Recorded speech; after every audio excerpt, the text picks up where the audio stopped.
Il est désormais un suspect internationalement recherché. La Cour pénale internationale poursuit le Premier ministre israélien Benyamin Netanyahou pour crimes de guerre et crimes contre l'humanité présumés qui auraient été commis dans la bande de Gaza. Parmi les éléments retenus dans le mandat, l'attaque intentionnelle de civils, la famine comme méthode de guerre et la persécution. Benyamin Netanyahou a déclaré qu'il rejetait avec dégoût les accusations absurdes et fausses proférées à son encontre et assure qu'il ne succombera pas à la pression tant que les objectifs de guerre ne seront pas remplis.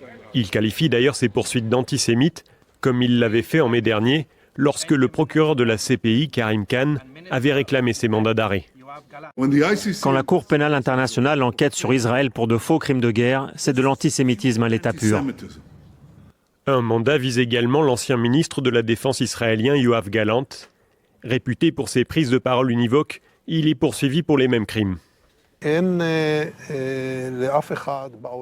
Personne dans le monde n'a le droit moral de critiquer l'État d'Israël, ses capacités et son comportement.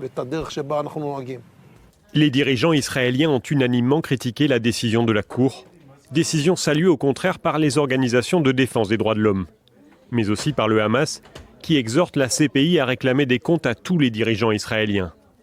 L'organisation omet toutefois de mentionner le mandat d'arrêt lancé contre l'un de ses dirigeants, Mohamed Deif. Il est poursuivi pour sa responsabilité en tant que commandant de la branche armée du Hamas dans les attaques du 7 octobre contre Israël. Israël affirme avoir tué Deif lors d'une frappe aérienne en juillet dans la bande de Gaza. Le chef de la diplomatie européenne appelle à ce que la décision soit respectée et appliquée. Malgré cela, aucun des suspects n'est susceptible de faire face aux juges dans un avenir proche.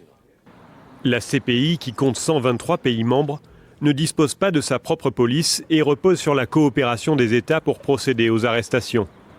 Et Israël et son principal allié, les États-Unis, ne sont pas membres de cette juridiction.